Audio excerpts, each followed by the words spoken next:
Suppose You Met a Witch by Ian Serraillier, illustrated by Ed Emberley.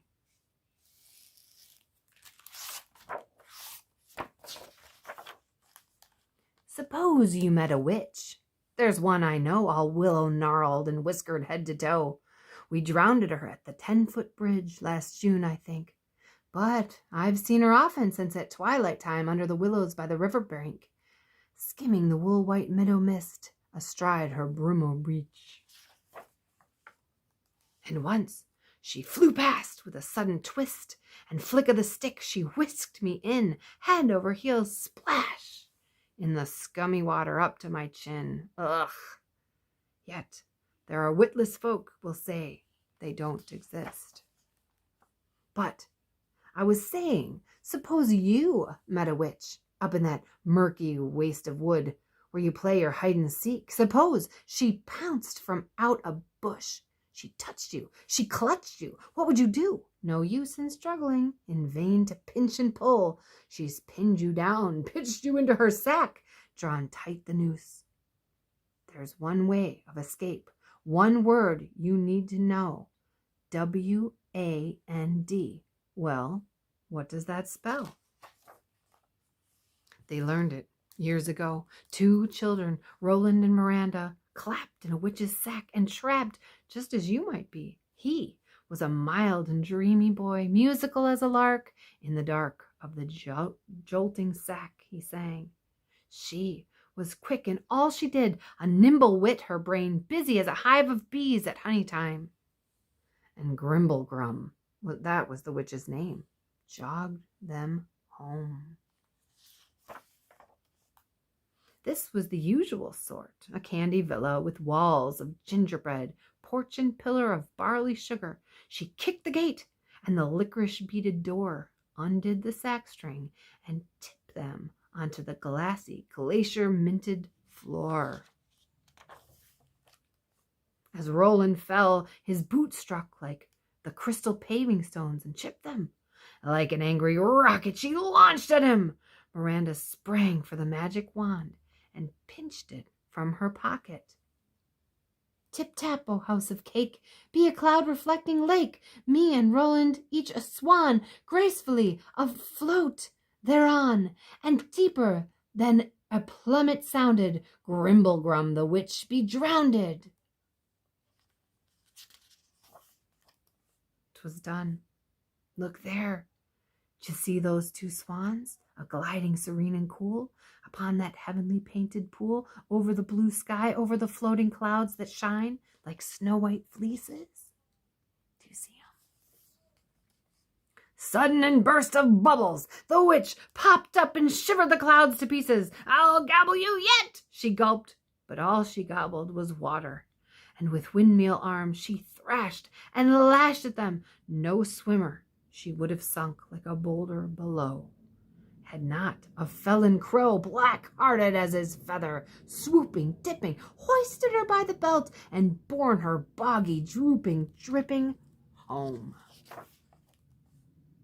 She'll follow us.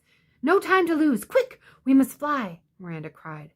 Heavily they rose, far over field and forest, with whining wing all night through, till dawn of day they flew.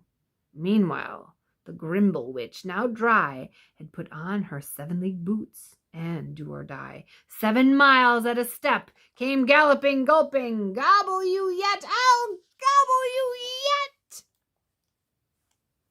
The swans heard her cackle, and a thudding where she stepped. Down by the scream of trees they swept, down to a lonely road, she out of view. I'll change myself to a rose of crimson hue, set in a prickly hedge, Miranda said. And Roland, as for you, you'll be a piper, and the magic wand your flute. Not a second too soon, for the witch's boot touched ground beside them, and she croaked.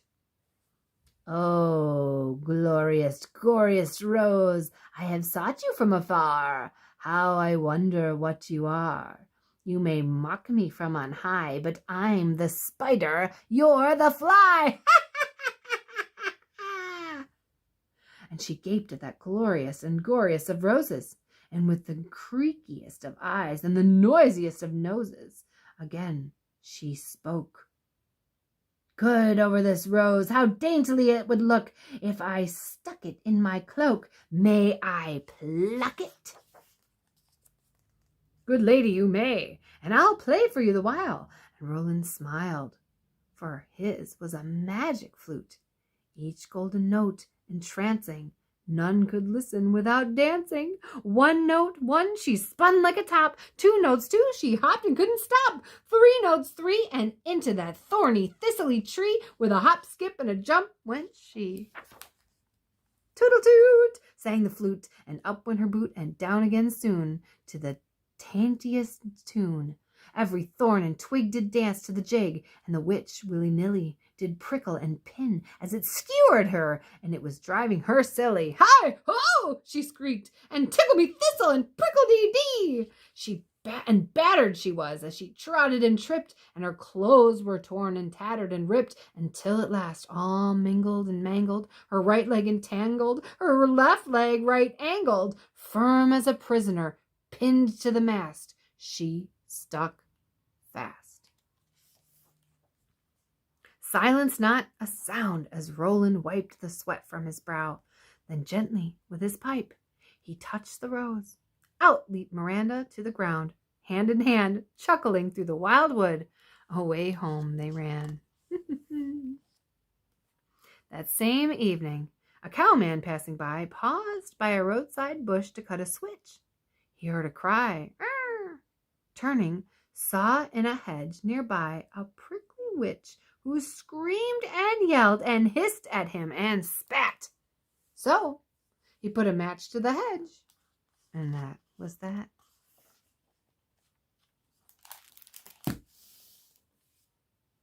The end.